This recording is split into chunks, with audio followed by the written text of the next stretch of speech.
यह जो सामने गंगा जी, यमुना जी और सरस्वती जी बह रही है, इस स्थल को प्रयागराज के नाम से जाना जाता है। इस स्थल की ऐसी महिमा है कि पाप रूपी हाथियों को मारने वाले नरसिंह के समान इस स्थल की ऐसी महिमा है भाई। यहाँ समीप ही महामुनि भारद्वाज जी का आश्रम है। हमें उनके पास चलकर उनसे आशीर्वाद प्राप्त करना चाहिए।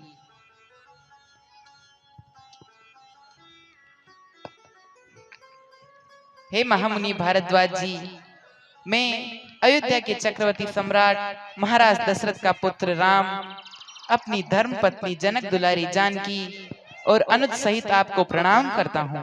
आयुष्मान भव, सौभाग्यवती भव, आयुष्मान भव। आइए आसन ग्रहण कीजिए। आप भी आसन ग्रहण कीजिए मुनिराज। इस प्रकार वन गमन करने का मेरे को कारण बताइए प्रभु। आपका तो राज्य अभिषेक होने वाला था, फिर ये अचानक कैसे क्या हुआ? हे महामुनि, आज विधाता हमारे ऊपर बहुत ही प्रसन्न है। हमें माता और पिता दोनों की आज्ञा पालन का एक साथ अवसर मिला है। हमें हमारे पिताश्री ने 14 वर्षों तक वन का राज्य दिया है, इसीलिए हम वन में आए हैं। वो माता पिता धन्य है जिन्होंने आप जैसे पुत्र को जन्म दिया और उनके वचनों के खातिर आप तनिक एक पल भी सोचे वन को निकल गए। वो माता पिता धन्य है जो आप जैसे पुत्र रत्न को प्राप्त कर किया है। हे महामुनि, यह तो आप जैसे संतों ब्राह्मणों का आशीष हमारे सर पर है। हमारी माता श्री केकई जी ने हमारे ऊपर विशेष कृपा की है। उन्होंने हमारे आध्यात्मिक आत्मिक कल्याण के लिए हमें वन में भेजा है, जिससे साधु संतों की सत्संगति हमें प्राप्त हो। हे प्रभु, बड़े बड़े ऋषि मुनि यज्ञ तप हवन अनेकों प्रकार से लीन होकर आपकी भक्ति करते हैं, फिर भी आपके दर्शन नहीं होते हैं। प्रभु, आज मैं धन्य हो गया हूँ जो आपके चरण कमल आज मेरे आश्रम पे पड़े हैं। और मेरी विनती है कि आप इस आश्रम पर कुछ दिन आराम पूर्वक सकुशल निवास कीजिए प्रभु। हे महामुनि, यह तो आपकी उदारता है जो हम जैसे तुच्छ मनुष्य को इतना आदर सत्कार देते हैं। किंतु हे महामुनि, हम आपके आश्रम में निवास नहीं कर सकते, अतः आप हमें हमारे रहने लायक उचित स्थान बता दीजिए। हे प्रभु, हम तो ये कह रहे हैं कि आपको किसी प्रकार की यहाँ तकलीफ नहीं होगी। कुछ दिन आप आराम पूर्वक निवास कीजिए, फिर आप कुछ दिन तत्पश्चात यहाँ से वन गमन कीजिए प्रभु।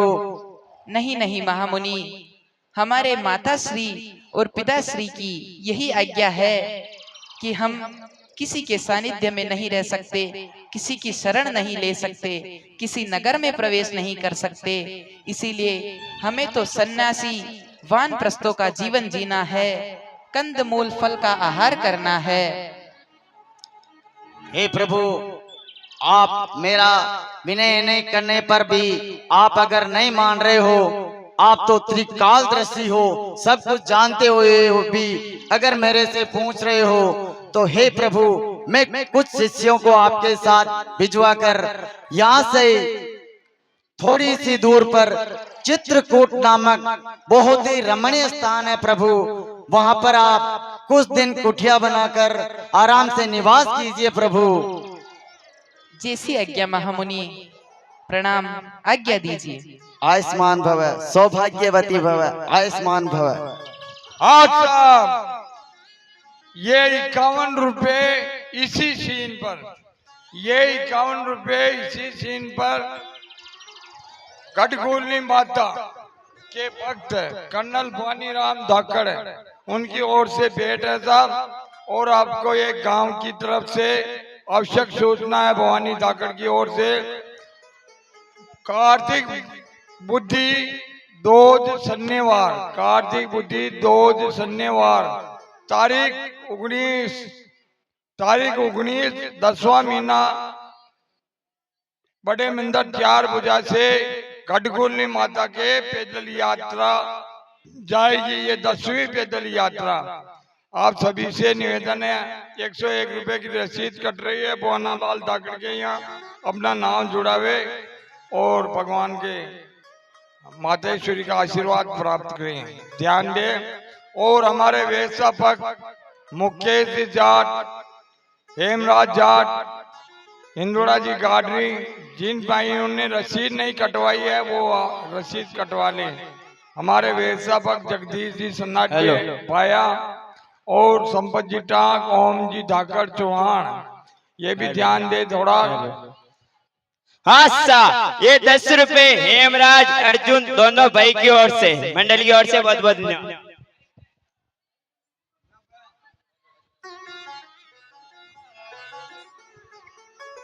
हे अनुज लखन, हाँ भैया। जैसा महामुनि भारद्वाज जी एवं वाल्मीकि जी और उनके बटुक ब्रह्मचारी शिष्यों ने हमें जो चित्रकूट नामक स्थान बनाया, वह ये समीप ही आ चुका है। भैया ये तो काफी सुंदर है। हे अनुज लखन, हाँ भैया। यह जो चित्रकूट नामक स्थान है, इस स्थान के विषय में मैं तुम्हें कुछ बताता हूँ। इस स्थान का नाम चित्रकूट क्यों पड़ा, इसके विषय में भी बताता हूँ। क्योंकि यहाँ प्राणी मात्र तो क्या, देवता, सिद्ध, गंधर्व लोग भी ऋषि मुनियों का वेश बनाकर जप तप करते हैं, अखंड मौन व्रत धारण करते हैं। इस स्थान का नाम चित्रकूट इसीलिए पड़ा क्योंकि मनुष्य अपने चित्त को कूट कूट कर भगवान श्री हरि नारायण विष्णु के श्री चरणों में लगाता है और पर ब्रह्म की प्राप्ति हेतु अनंत प्रयास करता है। इसीलिए इस स्थान का नाम चित्रकूट पड़ा। आओ भाई, यहाँ पर पर्णकुटी बनाकर निवास करते हैं।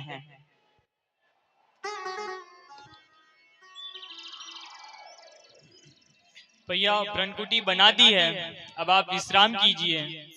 ठीक है भाई।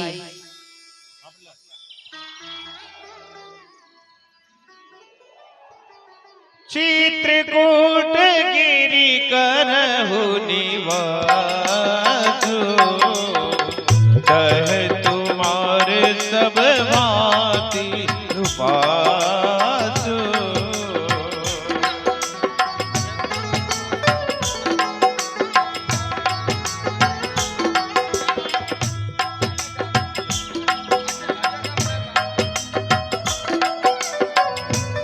आशा ये 10 रुपए गुप्तान और ये 10 रुपए राजू बाजू गैंग के अध्यक्ष राजकुमार धाकड़ की ओर से 10 रुपए चेतन रेगर 622, 10 रुपए मुकेश सासी की बेटी मुस्कान सासी नंदिनी की ओर से। भगवान इनको खूब दे।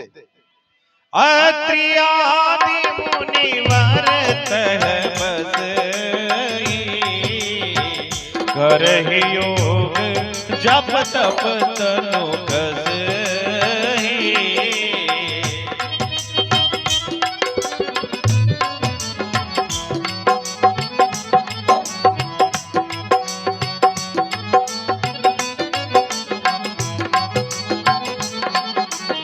लखन जानकी सहित प्रभु, राजत परनेनी के। सोह मदन मुनिवेश जनो, रति ऋतुराज समय। रति ऋतुराज समय।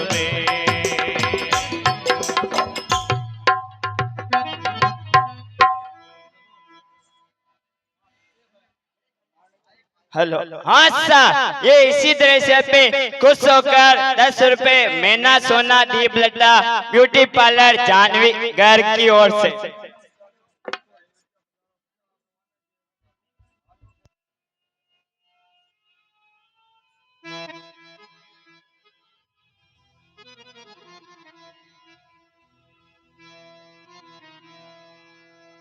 राम राम सिया लखन पुकारी,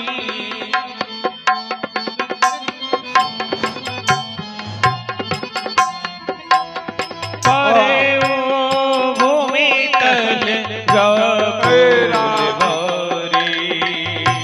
हे लक्ष्मण, हे सीता, देखी दक्षिण दिशि हया ही नाही,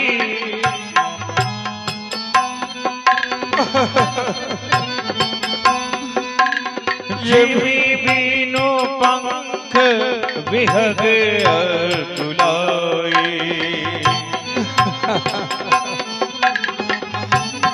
हे प्रभु, आपने मेरे साथ बड़ा नर्तकी कर दिया। मैं किस प्रकार महाराज दशरथ जी को मुँह दिखाऊंगा, महाराज दशरथ जी को किस प्रकार क्या कहूंगा। वो पूछेंगे, हे सुमंत जी राम कहाँ है, तो क्या उत्तर दूंगा। लक्ष्मण सीते कहाँ है, तो क्या उत्तर दूंगा। और सब दिन दुखी माता पूछेगी तो मैं क्या उत्तर दूंगा। आज राम लौटे नहीं वन सिधारे, बहुत कह के हम उनसे हारे।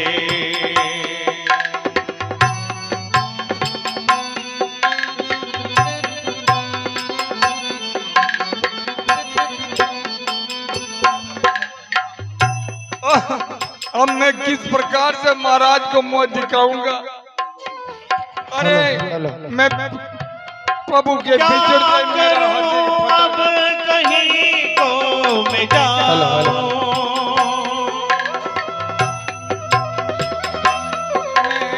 जाऊं, क्या करूं मैं कहीं को जाऊं, राजा को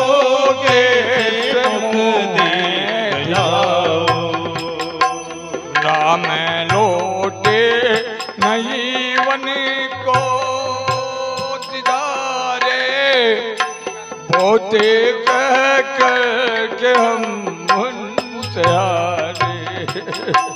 पूछेंगे लाल मेरे कहाँ रे, पूछेंगे लाल मेरे कहाँ रे, बहुत कह के हम उनसे हारे।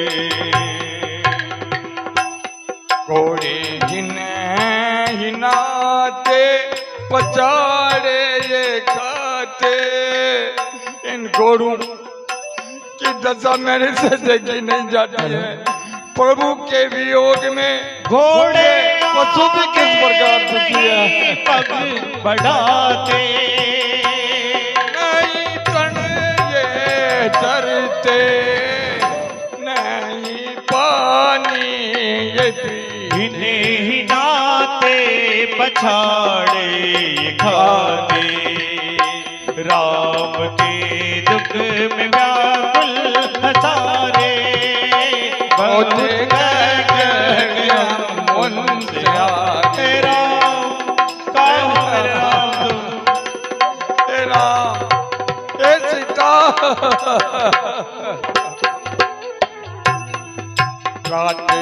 जब अयोध्या में पहुंचूंगा जाके, राम पूछूंगा जाके, जब अयोध्या में पूछूंगा जाके, सारे पुरवासी पूछेंगे आके, है कहाँ राम प्राणों से प्यारे, है कहाँ राम प्राणों से प्यारे, बहुत मेरा कहो मेरा तुम, बहुत के अब उनसे हारे। मेरे आगे बढ़ते नहीं है।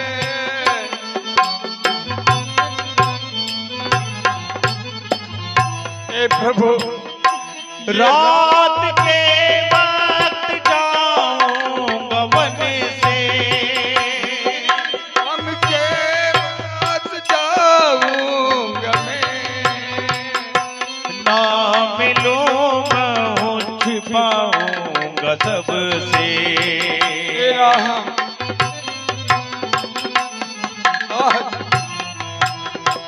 ये मेरा अब हक है। तो दिल में भी कुछ ना फटा बचा नहीं। रे, बहुत कह के हम उनसे हे राम, हो मेरे राम तुम।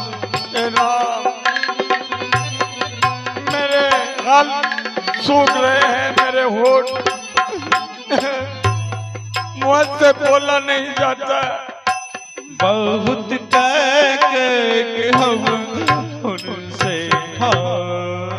हाय राम, इसी बहुत कह के हम उनसे अब मैं इसी दृश्य पर खुश होकर 101 रुपए टोपचंद के मित्रों की तरफ से सप्रेम भेंट ऐसा मंडल की ओर से बहुत बहुत धन्यवाद। भगवान इनको खूब दे, इनको बरकरार रखे। ए सुमन जी, आप तो यहाँ व्याकुल हो रहे हो। मैंने तो सोचा कि अयोध्या लौट गए होंगे। कैसे लौटो? उठिए। महाराज को क्या मुँह दिखाऊंगा? उठिए। और क्या कहूंगा निषाद राज?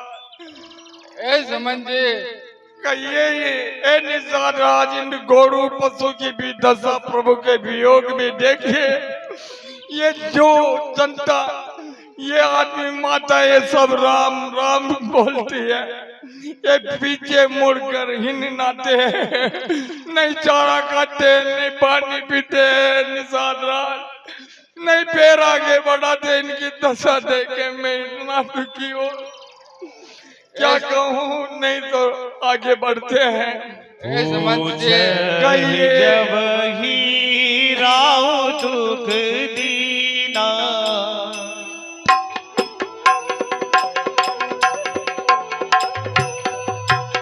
जीवन जासु राम अधीना,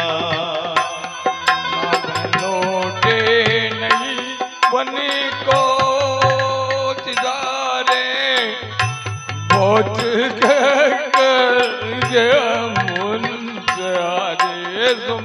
निषाद राज, ये हमारा शरीर अंत में भी मेरे प्राण निकलेंगे, प्रभु के भीतर से निकल जाते तो आज मैं यश का बागी होता।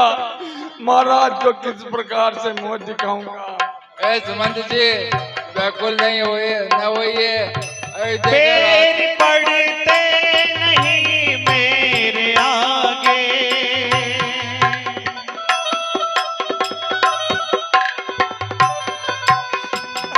प्राण नहीं जाते अब आगे। ए निषाद राज, ये सुमन जी, अभी मैं किस प्रकार से सब कुछ अकेला चला रे, बहुत हम ए सुमंत जी, हाँ निषाद राज, मैं 4 मंत्रियों को आपके साथ भेजता हूँ, आप अयोध्या लौट जाइए, महाराज को संभालिए, और अयोध्या की प्रजा का क्या हाल होगा, आप जाइए, धीरे धरिए और रथ में बैठिए। ठीक है निषाद, जाइए। अब ये अयोध्या आ गई है, रात के समय में, संध्या के समय जो भी मेरे इस शब्द को देखेगा